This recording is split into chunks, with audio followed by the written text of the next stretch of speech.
Salut à toutes et à tous, merci d'être au rendez-vous de cette quotidienne de l'Australian Open, le débrief. Salut Louis Barrigan, merci beaucoup de me rejoindre. Salut Christelle. Comment vas-tu? Ça a été, la nuit n'a pas été trop longue? Non, ça va, on a eu beaucoup de beaux matchs, donc moi ça va très bien, mais j'ai envie de te poser la question parce que tu pourras le confier à nos auditeurs, il t'est arrivé un petit truc durant cette soirée. Oui, oui, j'espérais pouvoir me reposer un petit peu, mais voilà, j'ai terminé ma soirée aux urgences. Et j'ai pris du gel qui débouche les éviers dans l'œil. Donc vous voyez, aujourd'hui j'ai un autre look, lunettes oblige. J'ai pas sorti les lunettes de soleil, mais ça va, je te remercie. Écoute, plus de peur que de mal, la cornée quand même légèrement brûlée, mais ça ne m'empêchera pas d'aller au bout de cet Australian Open, je te le dis. Et il a fait chaud aujourd'hui en Australie. C'était un temps assez sec, des températures qui allaient jusqu'à 26-27 degrés et UV 11. Parfois ici on s'inquiète parce que ça va être UV 5, UV 6. Gros soleil, donc pas des conditions évidentes pour les joueurs. Les organisateurs ont dénombré hier 100 000 personnes sur la première journée de cet Open d'Australie. C'était dimanche évidemment. Au total, pour cette deuxième journée, 56 matchs se sont joués. Et je te propose de regarder un petit peu les faits marquants du jour, à commencer bien évidemment par le match d'Elise Mertens face à Lanlana Tararudi, thaïlandaise. Elle a perdu 7-5-6-1 et Elise a vraiment très bien maîtrisé son match. Mais je t'avais dit hier qu'il fallait se méfier de cette jeune joueuse qui sortait des qualifs, donc qui avait déjà des matchs dans les jambes et qui a vraiment été solide dans le premier set. Elle a poussé Elise jusqu'à 5-5, elle l'a breaké dans le set et puis elle l'a poussé jusqu'à 5-5. Et là, Elise a passé la vitesse supérieure au bon moment pour s'imposer 7-5. Dans le deuxième set, elle a senti qu'elle s'était fait un petit peu peur dans le premier, donc elle a directement breaké d'entrée et puis elle a fait la course en tête. Elle a terminé 6-1. C'était un match assez solide de la part d'Elise Mertens. C'était très agréable à regarder. Il y avait vraiment beaucoup d'échanges. Elle est quand même très douée au filet, cette Thaïlandaise. Elle bouge bien, elle est agressive sur son revers. Elise a dû mettre pas mal de lift dans ses balles pour l'embêter. Elle a dû vraiment la balader dans tous les coins du court pour espérer marquer le point. Ce qui a fait un peu défaut à Elise, c'est son pourcentage en première balle. En tout cas, dans le premier set, elle n'était qu'à 61% de première balle. D'habitude, elle sert quand même un peu mieux que ça. Mais elle s'est sortie de ce premier match et la voilà au deuxième tour. Oui, j'ai envie de dire, elle se sort de ce premier match d'une belle manière.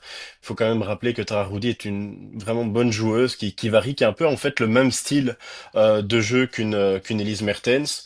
Toutes les deux, elles savent très très bien varier, sont pas forcément très puissantes, mais on a vu et on a eu des très longs rallyes durant ce match. On a senti, moi j'ai senti en tout cas Elise Mertens toujours sereine, toujours en confiance. Alors oui, elle a été un peu bousculée durant ce premier set. Mais voilà, il faut rappeler qu'elle est face à une joueuse aussi qui est en constante évolution. Elle a fait des demi-finales un WTA 250 en octobre dernier. Donc elle sait aussi battre des joueuses qui sont expérimentées, peut-être pas du calibre d'Elise, mais c'était un premier match solide qu'elle se devait de gagner. Et on lui souhaite voilà, d'avoir un deuxième meilleur tour que l'an dernier, parce que pour rappel, l'an dernier, son premier match, elle l'avait fini en 2h50 contre Golubic, et elle avait été éliminée après au second tour contre Kostiuk. Donc voilà, ici, elle a un deuxième tour qui est plus accessible que celui de l'an dernier. Elle a un bon deuxième tour. Elle affrontera la japonaise Ushijima, 88e mondiale. Donc un tour tout à fait à sa portée, Elise Mertens. Alors avant de s'attarder sur les deux trois affiches du jour côté féminin, notons qu'il y a eu pas mal de matchs sans beaucoup d'adversité dans le tableau féminin. Il n'y a pas eu de trop grosses surprises. Magdalena Frech s'est facilement imposée face à Veronika Eriavec, Peyton Stearns face à sa compatriote Sofia Kenin, Amanda Anisimova face à Simona Waltert, Iva Jovic face à Katie Volinets, Linda Noskova face à Semeni Staya, Jessica Pagula face à Anastasia Zakharova. Bref, tous des matchs assez expéditifs, à sens unique. Une grosse surprise, par contre, c'est l'élimination de Barbora Krejcikova par la gauchère russe Diana Schneider. Une victoire en 3-7 pour Schneider. Krejcikova qui, depuis la United Cup, a un tape sur son genou. Donc, à mon avis, elle était encore un petit peu trop juste pour arriver à Melbourne. Et physiquement, c'était pas encore top. Elle a quand même remporté deux Grand Chelem, Krejcikova, mais ici, voilà, c'était encore trop limite physiquement. Alors le gros match du jour, en tout cas celui que moi j'avais épinglé sur le tableau, c'était Andreeva face à Donna Vekic. Alors, il n'a pas tout à fait répondu aux attentes parce qu'il n'y a pas eu de combat dans le troisième set. Andreeva s'est imposée en 3-7 après avoir perdu le premier. Andreeva, 18 ans, toute jeune. Elle arrive en forme à Melbourne puisqu'elle a remporté le tournoi d'Adélaïde la semaine dernière sans perdre le moindre set. Son meilleur résultat à l'Open d'Australie, c'est un huitième de finale. Face à elle, Vekic a commis beaucoup de fautes directes. Elle a complètement perdu pied, donc je vous le disais, dans le troisième, surtout mentalement. Et puis elle avait l'air de souffrir physiquement, la Croate.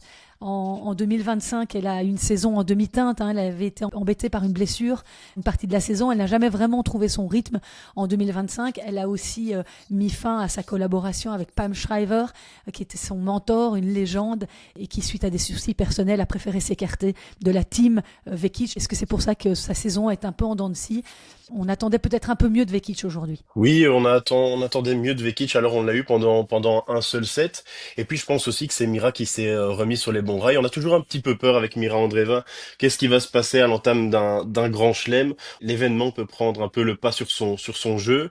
Ça a peut-être été le cas durant ce premier set où elle a pas bien servi. Et après, elle s'est directement remise sur les bons rails dans le deuxième et le troisième set. Alors qu'est-ce qui a fait la différence entre ce premier set et le deuxième et le troisième? Ben, j'ai noté majoritairement son service. Lors du deuxième set, elle est à 84% de points gagnés derrière sa première balle. Et au troisième set, c'est simplement parfait. C'est 100% de points gagnés derrière sa première balle. C'est une bonne entame de tournoi. Et après, voilà, j'ai trouvé ça un peu marrant parce qu'on la voyait très décontractée après son premier tour sur le court.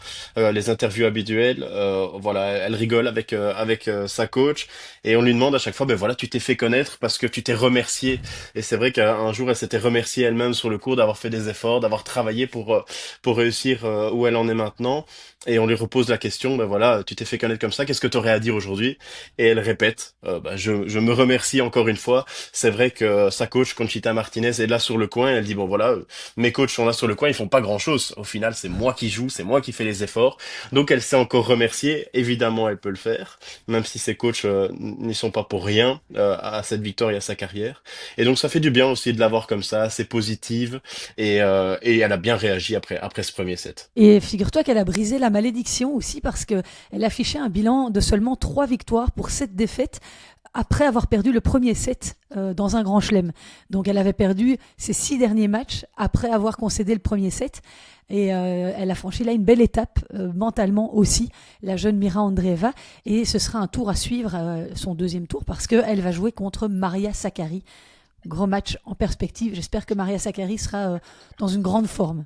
Alors, on a aussi Iga Swiatek qui était attendue aujourd'hui. Elle s'est imposée face à la chinoise Yue Yan, 7-6, 6-3. Yue Yan qui était quart de finaliste à Canberra la semaine dernière et qui avait déjà, elle aussi, 3 matchs de qualification dans les jambes. Alors, la Polonaise, elle n'était pas dans un grand jour. Elle était assez tendue. Elle l'a expliqué lors de son interview d'après-match. Elle est entrée sur le court un peu fatiguée. Elle ne réagissait pas très vite. Elle n'a pas très bien servi non plus. Elle n'a pas trouvé beaucoup de facilité avec son coup droit, pas trouvé la profondeur qu'elle souhaitait. À conclusion, le premier set a été assez disputé. Swiatek a été menée 3-5 même, avant de revenir et de s'imposer au tie-break. Alors, l'une des clés du match, ça a été les trop faibles secondes balles de son adversaire chinoise qui ont permis vraiment à Iga de prendre l'ascendant dans le point dès le retour de service. Mais c'est vrai que cette première victoire est assez importante. Même en jouant mal, elle a réussi à trouver les clés, sans doute avec l'aide de Wim Fissette, son coach. Mais c'est aussi ça être un champion, c'est de pouvoir jouer quand on n'est pas au top de sa forme. C'est son mentor Nadal qui disait toujours ça. Et là, elle a réussi à le faire. Et on rappelle qu'elle n'arrive pas en grande confiance à Melbourne, puisqu'en United Cup, elle avait déjà essuyé 2 défaites contre Belinda Bencic et contre Coco Gauff. Donc cette première victoire est vraiment importante. Je me suis posé la question pendant tout un set parce que c'était extrêmement accroché. Est-ce qu'elle va déroger à la règle qui est en fait qu'elle n'a jamais perdu un set lors d'un premier tour de Grand Chelem depuis 2019. Donc c'est dire à quel point la Polonaise est solide sur cette surface. Et c'est vrai que voilà, là, il y a eu cette United Cup. On s'est posé plein de questions. C'est Hubert Hurkacz qui a un peu porté la Pologne et Iga Swiatek n'a pas été à son niveau, en tout cas au niveau auquel elle nous a habitués ces dernières années. Et j'ai hâte de voir voilà ce qui va découler de cette Australian Open parce que forcément forcément, elle a la pression. Elle aimerait bien aussi, je suppose, évidemment, finir par gagner cette Australian Open qu'elle n'a jamais gagnée. Et j'ai vraiment hâte, une fois qu'elle sera face à d'autres calibres lors de cette Australienne. Et ça commence déjà au deuxième tour. Elle affrontera la Tchèque Bouskova. Alors il faudra clairement qu'elle livre un meilleur tennis. Parce qu'ici à Melbourne, je rappelle qu'elle n'a jamais été plus loin que les demi-finales. On avait aussi un premier tour intéressant pour Coco Gauff, qui a gagné contre Rakimova, 6-2, 6-3. Petite question, Louis, combien de double fautes à ton avis dans ce match? Alors, oui, pour Coco, elle en a fait 7 en 1h39. Donc voilà, c'est vrai qu'elle nous a toujours habitués, malheureusement, à faire ces doubles fautes. Pour exemple, à la United Cup, elle a fait 16 doubles fautes quand même contre Bouzaz Manero.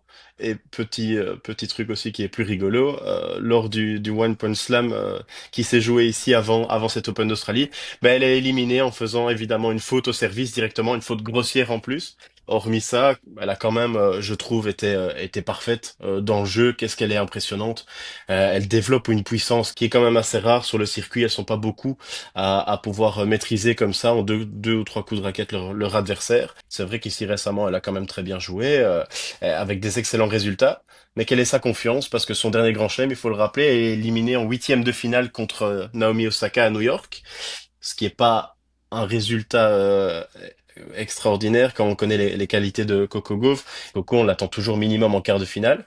Elle bat quand même ici lors de cette United Cup Swiatek et Sakkari, les deux en 2-7. Et c'est certain qu'on devra compter sur elle au moins jusque dans le dernier carré si elle continue de la sorte. Et au prochain tour, Coco Gauff jouera Danilovic, la Serbe. Alors, Karolina Mukova était aussi assez attendue dans ce premier tour parce qu'elle jouait contre Jacqueline Christian, une Roumaine qui a très bien joué à Adélaïde. Elle avait notamment battu Kasatkina.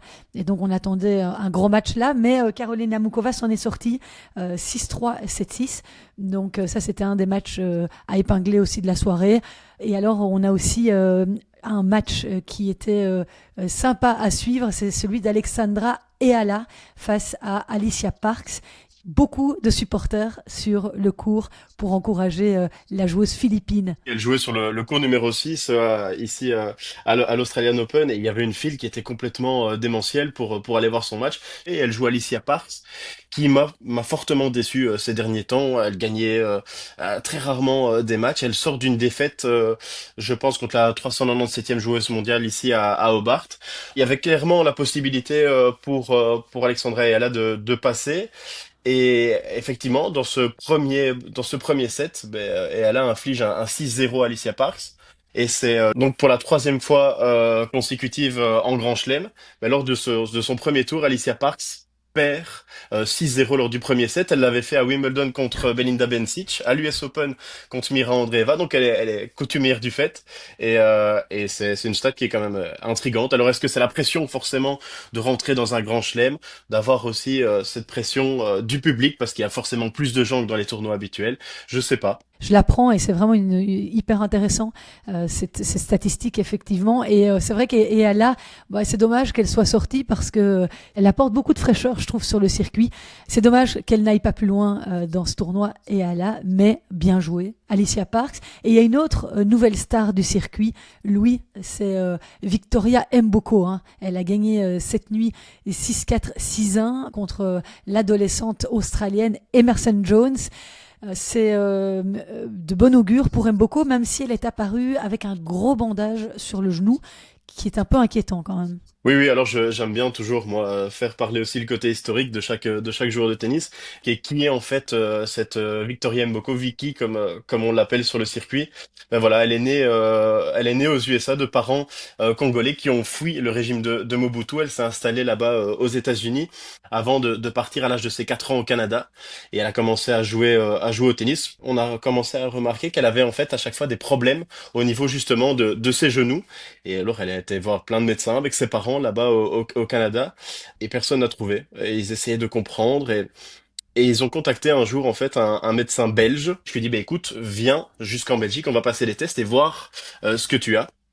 Et en fait, elle avait une différence de puissance entre sa hanche gauche et sa hanche droite, ce qui impactait en fait toute la rotation à chaque fois de ses coups sur le court de tennis, et ce qui faisait en fait elle a développé une inflammation au niveau de son genou, elle a réglé plus ou moins ce problème. En tout cas, on le pensait parce que c'est vrai qu'on la revoit avec un bandage Ouais. au genou droit et en fait où elle a fait un peu sa rééducation et où elle a continué à jouer au tennis pendant un an, eh ben, c'est du côté de Limlet, donc à l'académie de Justine Hénin. On entend de plus en plus parler aussi de cette Victoria Mboko qui avait très très bien joué aussi à la United Cup et on entendra encore parler d'elle parce qu'elle a tout d'une vraie star. En tout cas, elle me fait un peu penser au début de Coco Gauff quand il y avait plein d'interrogations autour d'elle. Et on va terminer cette page féminine en parlant malheureusement des blessures. Il y a eu pas mal de forfaits, d'abandon Ouais. cette nuit. Ilias Stakuzic qui a déclaré forfait face à Priscilla Hon. Première victoire pour l'Australienne en 6 ans dans cette Australian Open. Klimovikova s'est qualifiée en profitant de l'abandon de Francesca Jones. Et hier, Vondrousova s'était retirée dans le tableau féminin. Et alors, tu as des news à nous donner de Marta Kostiuk, qu'on a vu se Bah oui, fouler la cheville hier. on en parlait hier et on essayait tous deux de juger justement la gravité de cette blessure. Elle était tombée dans le troisième set, on le rappelle, contre Elsa Jacquemot dans un match qui était complètement fou. Et on se demande, voilà ce qui se passe. Elle met une poche de glace, on le rappelle, sur sa cheville et elle finit par continuer son match. Et on apprend en fait que elle a fait des examens complémentaires évidemment et elle a une rupture des ligaments. Donc on ne sait pas combien de temps elle pourrait être écartée des terrains. Ça dépend encore vraiment de la gravité de la blessure et ça on n'en sait pas plus. Elle devait jouer en double avec une de ses amies qu'on connaît également, Gabriela Ruse. Donc ce sera pas le cas malheureusement. Elle a dû se retirer du tournoi et c'est dommage parce que Kostyuk faisait un début de saison canon. On l'a rappelé dans le premier podcast. Elle bat 3 top 10. Donc c'est dommage et c'est une mauvaise nouvelle aussi pour l'ensemble du circuit WTA. Oui, tu vois, j'ai minimisé la blessure de Kostiuk. Hein. J'avais pas vu sa cheville partir euh, très fort. Et Arnaud Clément était du même avis que moi, d'ailleurs, au commentaire d'Eurosport, en disant que ça avait l'air d'être léger. Mais bon, voilà. Écoute, Marta Kostiuk nous manquera dans cet Australian Open. Et je pense qu'il est temps de parler des hommes. Et on va commencer à parler du tableau masculin avec quelques surprises du jour. Et d'abord, cette immense déception, c'est l'abandon de Félix Auger-Aliassime en tout début de journée à Melbourne. Il était visiblement, il est touché à la cuisse gauche. Il a dû abandonner alors qu'il était mené 2-7-1 par Nuno Borges, 3-6, 6-4, 6-4. Il est le premier top 10, hommes et femmes confondus, à quitter Melbourne. Et c'est vrai qu'on se demande vraiment la nature de cette blessure. C'est arrivé comme ça après qu'il ait disputé 3 sets serrés. Il avait l'air de souffrir de crampes, apparemment, parce qu'il fait très chaud, hein, on le disait en début de podcast à Melbourne. Mais c'est quand même étonnant parce que ce gars, il est tellement fit et tellement bien physiquement qu'on a du mal à croire qu'il puisse lui arriver quelque chose. Bah oui, c'est clair. Quand on voit le physique de Félix, et j'aime bien le rappeler, on a quand même eu l'occasion de le voir de très près pendant une semaine à l'Européenne de Bruxelles. Il le dit lui-même, qu'il ne se souvient pas avoir eu des crampes durant un match, et donc il est frustré. Alors la faute à quoi? Est-ce qu'il s'est bien hydraté pendant le match, avant le match? Est-ce que la préparation d'avant le match était bonne? Tu l'as dit aussi, il fait extrêmement sec, chaud, et Nuno Borges s'est exprimé, son adversaire s'est exprimé après le match. Je compatis, je sais ce que c'est de souffrir physiquement, ça fait partie du tennis, c'est très exigeant, c'est une grande victoire pour moi de toute façon, je pense avoir bien joué. Et c'est vrai qu'il se trompe pas, dans le deuxième et troisième set, Nuno Borges a eu un tout autre niveau que dans le premier set. Je vois ce premier set, moi, et je me dis, bon, ben, on va assister à une victoire évidente de Félix, et puis voilà, survient ces crampes, cette éventuelle blessure à la cuisse gauche. Je m'avance pas parce que je n'ai pas plus d'informations à l'heure actuelle. On le saura peut-être à l'instar d'une Marta Kostiuk dans les heures qui vont suivre. Mais il est clair que c'est décevant parce que quand on voit la fin de saison de Félix Auger-Aliassime, on pouvait éventuellement se dire qu'il allait aller au moins dans le dernier carré. Donc voilà, forcément c'est très triste pour Félix. Oui, on espère toujours qu'il y en ait un qui vienne bousculer Sinner Alcaraz et pourquoi pas Félix Auger-Aliassime un jour. Mais c'est vrai il manque parfois un peu de constance et ici, ce sera pas encore son année. Il y a une autre grosse surprise également dans le tableau masculin, c'est l'élimination de Jiří Lehečka, 19e joueur mondial, par le Français Arthur Géa, issu des qualifications. Il a disputé 3 matchs lors des qualifs et il est le seul rescapé français. Ils étaient 24 au départ, hommes et femmes confondus. Il est le seul à être entré dans le tableau final. C'est sa première expérience en Grand Chelem. Il a éliminé durant ses qualifs 3 joueurs mieux classés que lui, en collant à chaque fois de sacrées leçons, seulement 14 jeux lâchés et un seul break concédé en 3 tours. Il est entraîné depuis la fin de saison dernière par l'Autrichien Gerald Melzer, 68e mondial en 2016, et il est actuellement en pleine confiance, Arthur Géa, avec 8 de ses 10 meilleures performances accrochées sur ce début d'année 2026. Donc attention à lui, c'est peut-être la belle histoire de cet Open d'Australie. À chaque tournoi du Grand Chelem, on sait qu'on aura le droit à au minimum une belle histoire. Pourquoi pas celle d'Arthur Géa qui va peut-être continuer plus loin dans le tournoi. Alors, juste pour préciser, c'est son premier tournoi du Grand Chelem, comme tu l'as dit, dans un tableau final. C'est son premier match face à un joueur du top 20. Et avant ça, il n'avait jamais remporté de set face à des membres du top 100. Donc Jiri Lehecka, je le rappelle, est 19e mondial. Et il le bat en 3-7. Jiri concède 15 balles de break. Arthur Géa n'en concède que 6. Ça met un peu aussi en évidence la qualité du jeu qu'Arthur a affiché. C'est remarquable. J'avais eu l'occasion de le voir, Arthur Géa, au Challenger de Lille, et il m'avait extrêmement impressionné parce que je trouvais qu'il servait très très bien et tapait fort des deux côtés. Donc évidemment, victoire étonnante, mais on est content de voir cette belle histoire s'écrire cette année. Par contre, Jiri Lehecka, je le trouve un peu moins bien depuis la fin de l'année dernière. On l'avait croisé aussi à l'European Open de Bruxelles et il avait perdu en finale contre Félix Auger-Aliassime. Depuis cette blessure qui l'a éloigné des cours l'année dernière, il est moins bien qu'en début de saison 2025. Ici, la semaine dernière à Brisbane, il avait de nouveau dû abandonner en 8e de finale. Donc, est-ce qu'il est au top de sa forme? Est-ce qu'il a vraiment retrouvé toutes ses sensations depuis cette fracture de fatigue au dos qu'il a éloigné des cours? C'est la question, mais là on voit encore une fois il a pas retrouvé vraiment son niveau top 20 mondial, même si ça ne retire en rien la performance d'Arthur Géa, évidemment. Alors il y a aussi, et tu vas peut-être sourire comme moi, le retour du coupeur de tête en Grand Chelem, Botic van de Zandschulp. Il a sorti Brandon Nakashima cette nuit, Nakashima qui est tête de série numéro 28. Je peux pas m'empêcher de vous rappeler que ce Botic van de Zandschulp avait déjà sorti Carlos Alcaraz au 2e tour à l'US Open en 2024.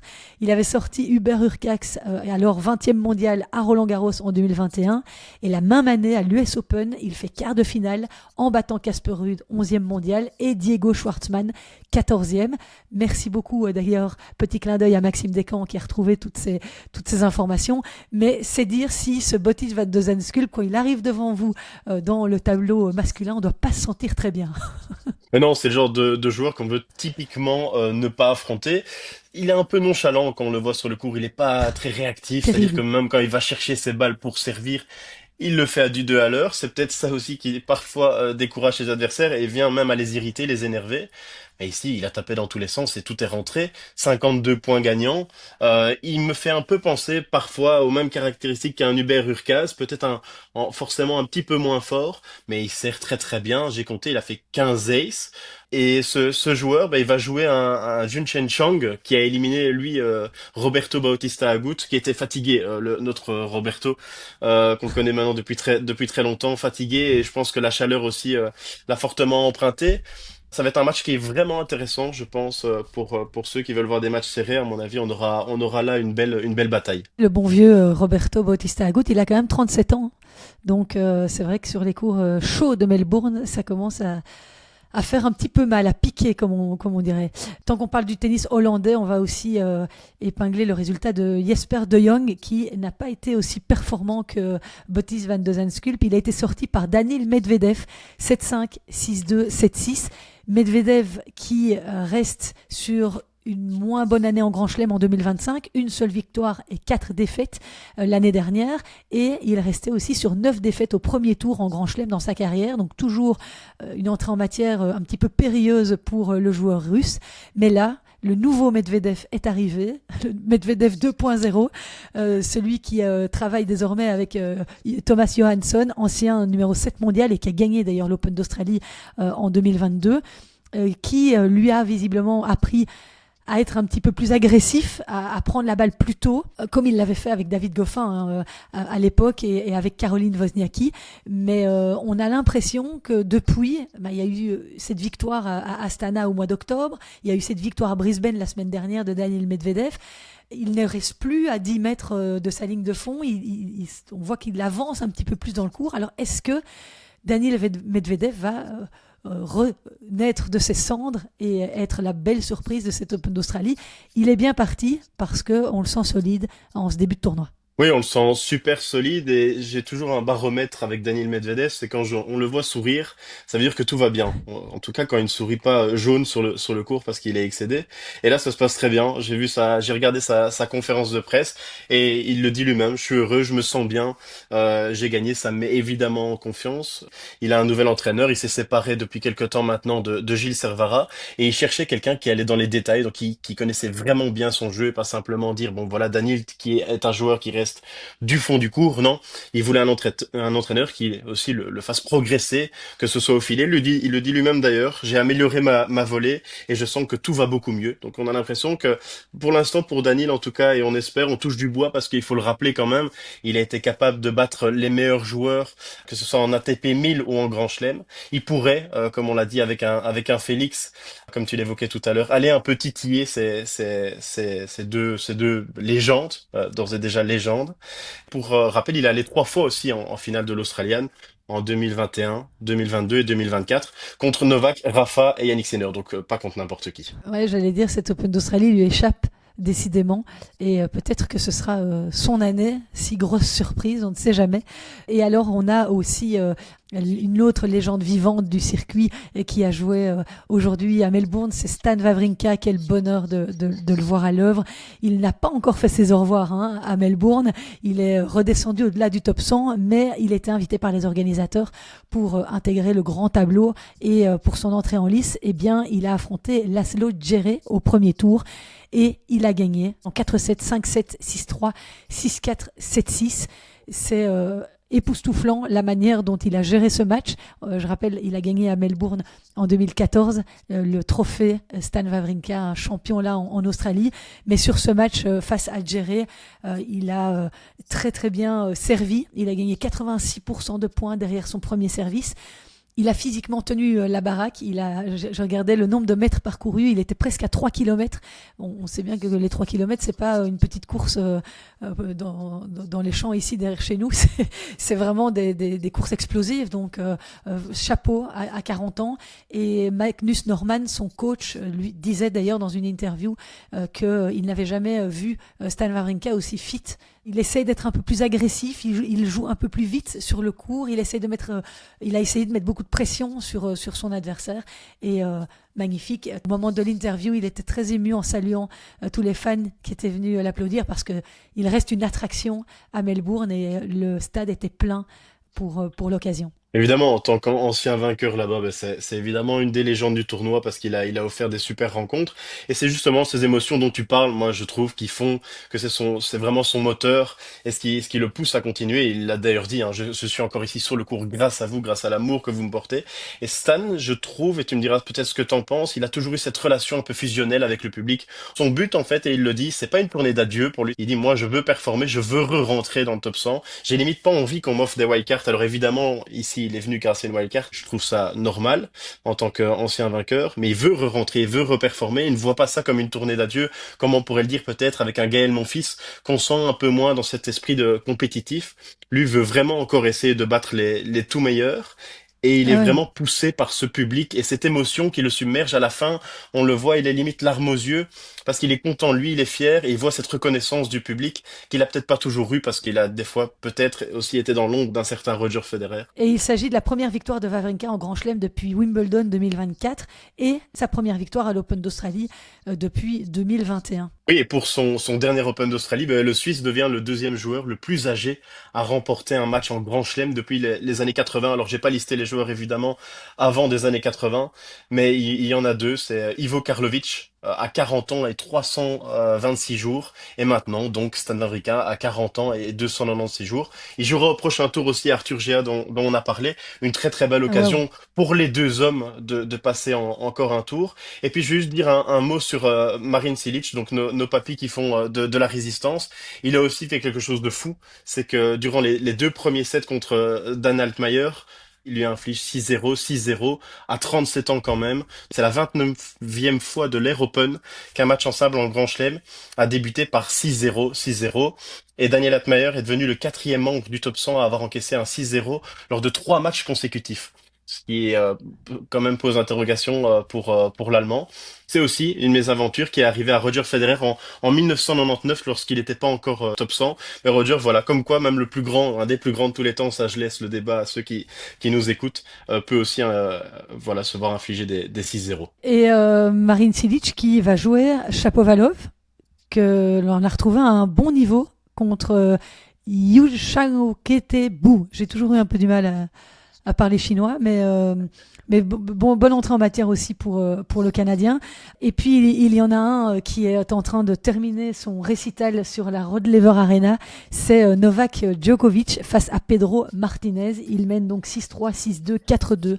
Impressionnant pour ce premier tour. Novak Djokovic, qui, je vais le rappeler, donc égale le record absolu de participation en Grand Chelem et à l'Open d'Australie. À 38 ans, c'est son 21e Australian Open. Il a été 10 fois vainqueur à Melbourne, et l'Australian Open est le seul majeur où il a déjà perdu au premier tour. Bon, ici, a priori, sauf retournement de situation extrême, ce ne sera pas le cas. Extraordinaire premier tour pour Novak Djokovic qui montre qu'il est bel et bien là. C'est pas forcément le match l'intérêt, mais plutôt voir comment voilà Djoko va s'habituer aussi à ces conditions qu'il connaît parfaitement. Il l'a dit en conférence de presse l'année dernière, il a battu Carlos Alcaraz. Quand je suis en bonne santé, quand je suis capable de mettre toutes les pièces du puzzle ensemble, je sens que je peux battre n'importe qui. Alors il sent aussi évidemment qu'il est un peu moins efficace que les autres années. Il dit que je vais devoir masquer aussi cette inefficacité en anticipant peut-être encore plus. Son but ultime, forcément, affronter Alcaraz, affronter Sinner, il a dit même affronter les deux, encore pouvoir se mesurer. Novak Djokovic, ce qu'il veut dans un coin de sa tête, c'est ce 25e Grand Chelem et devenir voilà le plus grand de tous les temps en statistique. Et il a une statistique dingue. Ici à l'Open d'Australie, c'est 99 victoires pour 10 défaites. Et c'est vrai que je discutais avec Mansour Barami quand il était en Belgique, là, au mois de novembre, et il disait que pour lui, s'il y en a bien un qu'il pourrait encore gagner, c'est l'Open d'Australie. Voilà, il pense que Novak Djokovic est capable de encore s'imposer ici à Melbourne. Alors, c'est vrai que ce serait fabuleux. Alors, pas mal de victoires en 3-7 également lors de cette deuxième journée. Alex de Minaur, le chouchou du public australien, a gagné face à Mackenzie McDonald en 3-7. Mackenzie McDonald, lucky loser. Quentin Alice face à Alejandro Tabilo et Reilly Opelka face à Nikolai Budkov-Gjaer, le Norvégien qu'on avait vu au Masters de la Next Gen. Et puis le dernier match à évoquer, c'est une rencontre qui a été quand même monstrueuse. C'est Tommy Paul qui a battu facilement le dangereux Kovacevic. Il s'attendait à un match beaucoup plus difficile. Il a gagné en 3-7, Tommy Paul, 20 aces en 1h30. Vraiment intraitable au service. Il faut faire attention à lui, Tommy Paul, cette semaine. Comment jouer un Tommy Paul comme ça, qui passe 91% de points gagnés derrière sa première balle? Ça, c'est complètement fou. Il a aussi 38 points gagnants et 16 fautes directes, donc il a tenté, en plus de ça, il a pas raté. Kovacevic, c'est un joueur qui a un revers à une main, et donc forcément, quand on lui envoie des mines, que ce soit au service ou en coup droit sur son revers une main, bah, c'est compliqué de tenir l'échange. Et Tommy Paul va jouer Tirante au prochain tour, l'Argentin. Donc c'est un tour plus qu'abordable pour lui qui devrait gagner. Voilà, tout ce qu'on pouvait dire sur cette deuxième journée. Beaucoup d'informations. J'espère que tout ce qu'on vous a délivré vous a plu. Si c'est le cas, n'hésitez pas à aller nous mettre une petite étoile sur les plateformes de podcast, Spotify, Apple Podcast, Deezer. On est aussi sur YouTube où vous pouvez mettre un petit commentaire, où vous pouvez demander à tous vos potes de vous abonner. Ce serait super pour le travail qu'on fournit tous les jours. Et puis, merci évidemment à David Dessoureau et Maxime Descamps, ainsi qu'à toi, Louis, de nous avoir donné toutes ces informations dans ce podcast. La nuit prochaine, une grosse nuit nous attend. Louis, Raphaël Collignon et Zizou Bergs entre en piste. Raphaël est programmé sur la Margaret Court Arena à 1h30 du matin face à Lorenzo Musetti, 5e mondial. Et Zizou Bergs jouera en 3e rotation sur l'ANZ Arena face à Hubert Hurkacz. Ce sera donc plutôt en milieu de nuit, après un simple féminin et un simple masculin. Hubert Hurkacz pour Zizou Bergs, ça va être un choc au sommet. Et les médias étrangers en parlent d'ailleurs, donc c'est amusant de voir que Zizou fait partie de la conversation. Par contre, une petite info à vous donner en double.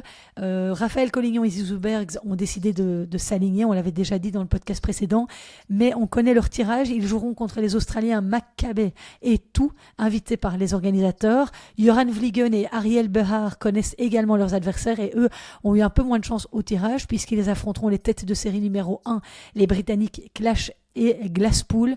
Gros match en perspective pour Joran Vliegen. Et puis cette mauvaise nouvelle côté belge, puisque Sander Gillet s'est cassé le doigt hier à l'entraînement. Assez bêtement apparemment, il était près du filet, il a reçu une balle et son doigt est cassé. Donc il ne pourra pas malheureusement s'aligner avec Sam Verbeek, son partenaire hollandais.